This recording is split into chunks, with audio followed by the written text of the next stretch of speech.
Lee City Center Radio. It is episode 318, and I am your host, Christian Sanger. Today is Wednesday, November 27th, 2024. Happy Thanksgiving Eve from the beautiful state of Connecticut. I hope you are having a good week. I certainly have been having an amazing time in my home state, visiting my parents and my brother and his family. It's been just a blast spending time with them, as well as some other adventures that I've been on since being home. Seeing my niece and nephew over the last few days has been a lot of fun. Even though, sometimes they're too busy playing on the computer or, what have you. But, of course, kids got to have fun. Hanging out with Uncle Christian, nonstop is, I'm sure it runs its course after a while. But it's been a lot of fun.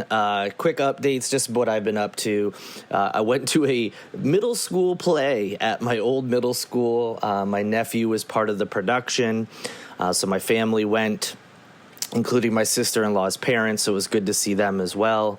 And got to watch a production. It was, it was fun. The kids did a good job. It's a middle school production, so you know how those things can go. Sometimes the kids are speaking a little too fast because they're too excited, and sometimes they're speaking a little too quiet. Maybe I'm just old, but it was fun to be there and support my nephew and see how excited he was to be a part of something and have us there. So that was great.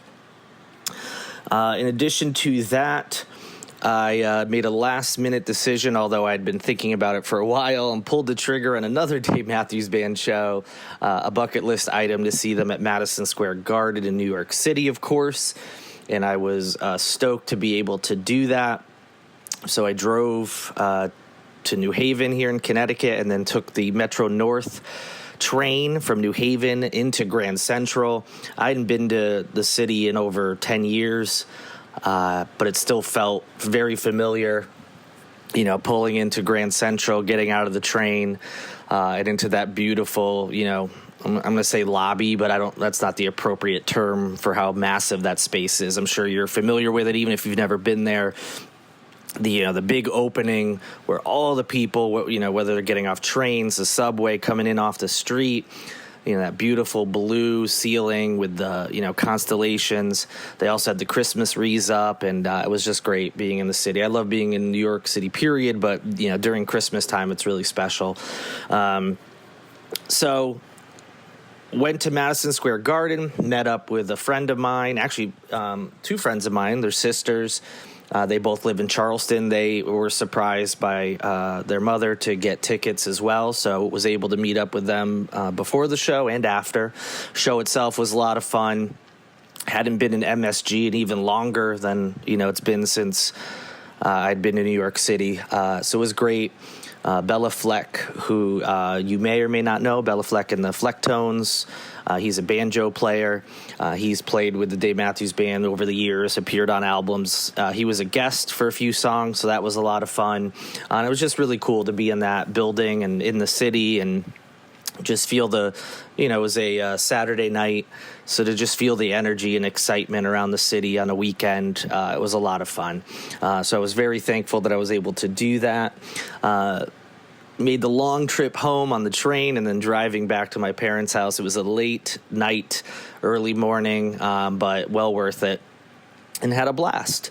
We're about to go do some fun things as I'm recording this, which I'll report back on. We're going out to eat and then going to my alma mater to go to the famous dairy bar with some of the best ice cream you'll ever have. So very excited for that. So that's what's been going on here. Very much enjoying my extended Thanksgiving break and looking forward to eating some delicious turkey and sides and all that goodness here in a few days. And I hope you all will have an amazing holiday and get some time off from work and just get to relax and have fun and enjoy family and friends.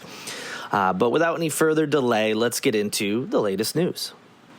Just a quick update. The last podcast was on Friday, and I had mentioned that police shooting had happened. Not a whole lot has changed. But since I recorded that podcast, the Charleston Police Department has released body cam videos from that incident. They released those on Friday morning, which, of course, was after I recorded the most recent podcast in this feed.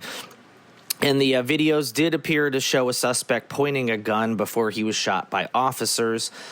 Police Chief Cheeto Walker addressed what he could about that incident that happened last Thursday. He said, obviously this is an ongoing investigation that's been turned over to SLED, the state law enforcement division. Anytime an officer, discharges their weapon, it is investigated by SLED instead of the actual police department. So there's only so much that he could say, and obviously any determination from that incident will come from SLED, and they will release any reports if there's any discipline or anything that comes out of it. It'll come from that department. As per protocol, I think pretty much in every police department, but certainly in Charleston, when an officer does fire their weapon, I don't know if they just fire their weapon, period, but when a suspect is shot, the officers are immediately put on like a paid suspension's not really the right word, but it's just what happens during these investigations. It's not an indication that they necessarily did anything wrong. It's just what happens in these situations. So again, we'll find out what happens. Now, based on what I saw in the video, I don't foresee any kind of disciplinary action. It does appear that the suspect, like I said, did point a gun, whether it was at police or the person he was arguing with on the street. I couldn't really tell because the video cuts out. Obviously, they didn't want to show anything graphic. But I don't foresee anything happening. I'm sure this will be deemed a justified shooting just based on what was happening. For those who don't remember, officers responded to the intersection of King Street and Line Street just before 10 a.m. last Thursday because they got reports of a physical altercation happening between two men. When the police arrived, one of the men held up a firearm and pointed it in the direction of the second individual. That's according to police. Again, on the video, I couldn't really tell. Now, the interaction between the two men, you didn't really see too much of it, but they were a good 5, maybe a little bit more feet apart. The person who ended up presenting the gun was very demonstrative with his actions, waving hands around, and police gave a very clear demands to put the gun down, before he ended up pointing it at the person, and then, he was ultimately shot by police. Charleston County Coroner has identified the man as 37-year-old Andrew Williams. He's from Charleston. The coroner said that Williams died at MUSC around 10:47 a.m. on the same day as the shooting. So that's the latest update. If you want, you can see the video. It's posted all over local news. All the ones I've seen do cut off before the actual shots are fired, so there's nothing graphic that you'll see. But yes, leading up to it, it may be distressing for some people to just see that, so keep that in mind. But based on what I saw, I don't foresee any disciplinary actions coming, and I'm sure SLED will rule this a justified shooting. But if there are any updates, I will be sure to let you know. Well, we are a little ways away from the election, of course, and President-elect Donald Trump has been, every day making, it seems, multiple announcements about who his picks for different cabinet positions are going to be. Obviously, there was big headlines those first few days, especially around Matt Gaetz, who ultimately withdrew. But also RFK Jr., Tulsi Gabbard, Pete Hegseth, and some others. Marco Rubio is another one. But there is a person who Trump has said is going to be part of his cabinet. Now, we do have to go through the confirmation process and all that. But one of these people is from South Carolina. It's a Conway native. His name is Scott Bessent.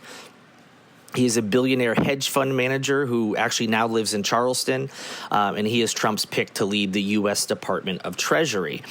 In that role, he would, take over whatever Trump's economic agenda would be, which at this point, the only thing that's really been talked about is tariffs against countries. Trump said he was going to start tariffs against, not start, I should say raise tariffs for China, Canada, Mexico on day one is his plan. So Bessent will be part of that. Also, whatever tax cuts that Trump has said are coming, he'll also, oversee all that and whatever else, the agenda turns out to be.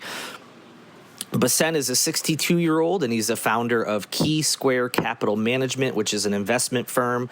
He's also a former Democratic donor who raised millions for Trump's Make America Great Again agenda. So went from Democratic donor to a Trump supporter, and now he is likely to be his pick to lead the Department of Treasury. Also of note, in Charleston, Bessent owns what's called the Pink House, which you may be familiar with. It's an 8-bedroom mansion on the East Battery that went on the market for $22.25 million back in October.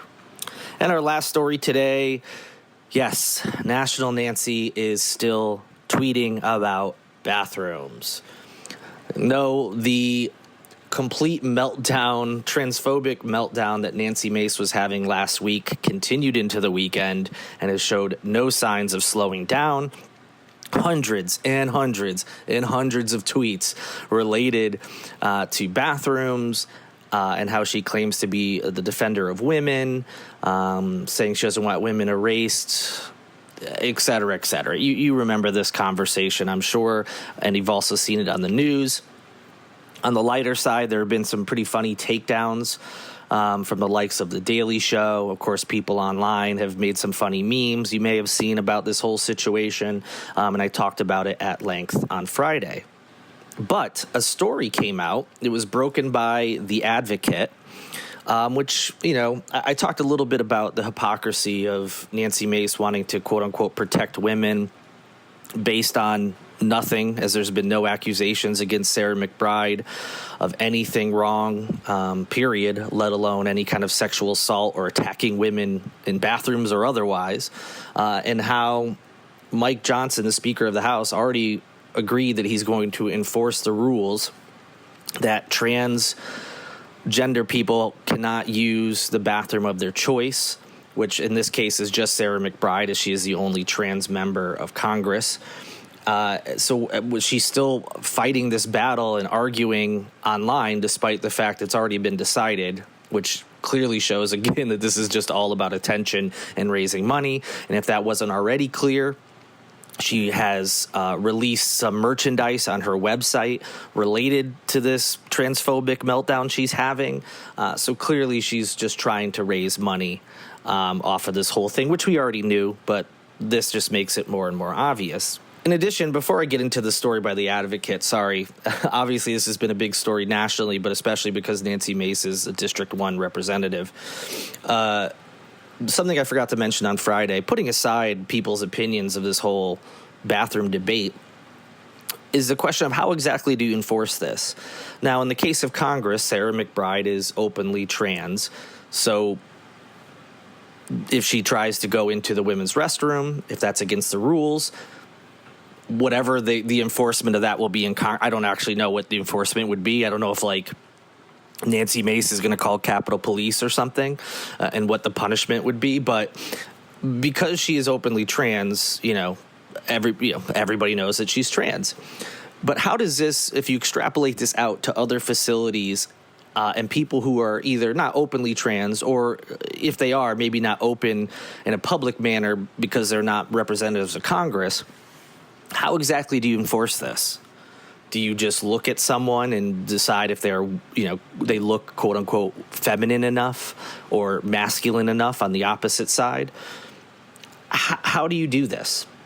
Are we checking IDs, keeping in mind that some states, and I haven't researched how many or if all states, trans people are allowed to update their IDs, from, say they came out after they originally got their license. They are allowed to put on their license the gender that they are. So then if a trans woman shows their ID and it says that they're a woman, okay, then they're allowed to go use the bathroom, right? Or are they going to try to take it a step further? And how do you prove these things? How do you enforce these things without really putting, doing the thing that Nancy Mace is allegedly worried about? And also, aside from it's so ridiculous. Aside from checking people's genitals, which is ridiculous, that also ignores the fact that some trans people go through gender-affirming surgery. So even if that was the next step, which is ridiculous, of course, something Nancy doesn't seem to realize is that some trans people do have gender-affirming surgery. So all this talk about her not wanting a man to be in there because she doesn't want to see a penis in there, doesn't want a penis in her face, as she said on Twitter, as as classy as she does say things on Twitter. Does she not realize that some people have surgery? So how do you enforce this? How do you prove someone's trans or not trans if they don't tell you? It's just, again, putting aside what you believe. And again, you may side with her or you may be unsure of what you believe about the whole bathroom debate. How do you enforce this? How do you prove these things? It's ridiculous. Now, putting that aside and back to the hypocrisy of this whole entire thing, Mace, and before this whole bathroom debate, she has championed herself as a protector of women. And we've already talked about the hypocrisy considering all these cabinet picks, which we were talking about before. Not Bessent, to be clear, the person I was talking about before. He's not been accused of anything. But Trump, found liable of sexual assault. He's been credibly accused of sexual assault, rape, and all manner of bad behavior towards women. Pete Hegseth, a police report came out about an incident involving him and a woman where, if you believe her, he raped her. That's the worst case scenario. The best case scenario, some of the stuff he's admitted to, he's a creep and was a creep around women. So nothing about him. Nothing about Linda McMahon, who is part of a lawsuit. She is the wife of Vince McMahon of WWE fame. There's a lawsuit involving the alleged sexualization of kids that were brought on to be part of the WWE. You can look that up. Nothing about any of the people, and same with Matt Gaetz, even though he's since withdrawn. Nothing about any of them. The people that need to be protected, these are people that women need to be protected from, and she hasn't said a word. So we've already talked about that hypocrisy. But The Advocate came out with an article, link is in the show notes, which shows that there's another level to this. Someone on Mace's staff, a gentleman by the name of Sean Brislin, and I use the term gentleman very liberally here, as you will see, he is not. She has employed him as her legislative director since at least January of this year, according to his LinkedIn page. And he has a criminal history that includes an arrest for unlawfully entering a woman's apartment in Washington, D.C., an act that the victim said left her feeling unsafe in her own home. Back in January of 2020, this woman returned to her Northeast D.C. home. She was taking out the trash, and when she returned to her home, she found Brislin, who she did not know, asleep in her bed. Brislin, who was intoxicated at the time, had entered the apartment uninvited, obviously, and did so between 1 a.m. and 1:30 a.m., according to court documents. The woman obviously was scared. She contacted the police, who arrived and arrested him after determining that he had no legitimate reason to be in her home. Brislin was ultimately charged in D.C. Superior Court with unlawful entry, which is a misdemeanor, and later entered a deferred prosecution agreement. So a lot of the arguments that Mace has made specifically about Trump, you may remember from the George Stephanopoulos interview, is that just because Trump was found liable in a civil case, that's not the same threshold as a criminal case, which that is true. So that was her excuse for not speaking out against Trump, which is a super lame excuse, of course. But this is not one of those cases. This isn't a civil agreement. This was a criminal case. He's been found guilty. So she can't use that ridiculous excuse in this instance. As of this recording, she has not responded to this story, and I would be shocked if she does. But going back to the story, Brislin actually avoided a trial by agreeing to complete 32 hours of community service, attend alcohol treatment, and stay away from the woman and her apartment. This is all according to court records. During a court hearing in July of 2020, so several months after the incident, the victim described the lingering impact of the incident, saying, quote, "I now feel like a stranger in my own dwelling," unquote. She also said that she did not believe Brislin faced significant punishment, which, again, to remind you, was 32 hours of community service, alcohol treatment and had to stay away from her in her apartment. She thought there should be more of a punishment for him. Despite her objections, the case was ultimately dismissed in 2021 after Brislin completed the terms of his agreement. So, again, link is in the show notes if you want to get more. There's a link to the court documents. You can read this and see this all for yourself. So, again, the hypocrisy of National Nancy Mace on full display. As we've seen before, this is nothing new, but yet another layer has been added. A protector of women who supports cabinet picks that are being investigated for sexual assault or rape. In the case of Matt Gaetz being investigated for having sex with a minor, for sex trafficking a minor. Donald Trump found liable for sexual assault against E. Jean Carroll, amongst all the other accusations. Ignores all that, silent all that, and even hires a man who drunkenly broke into a woman's home and slept in her bed, scaring her and frightening her, where she didn't even feel safe in her own home anymore. But no. Nancy Mace is a protector of women. And that'll do it for this edition of Holy City Center Radio. I hope you have an amazing Thanksgiving. I hope you get to spend some time with friends, family, and get to rest a little bit. Thanks so much for listening. Thanks to Lindsay Marie Collins with LMC Soundsystem for producing this and every episode of Holy City Center Radio. And thank you to Tyler Boone, whose music you hear in each and every show. Enjoy your holiday. I'll be back with you on Friday. Until then, good night and good luck.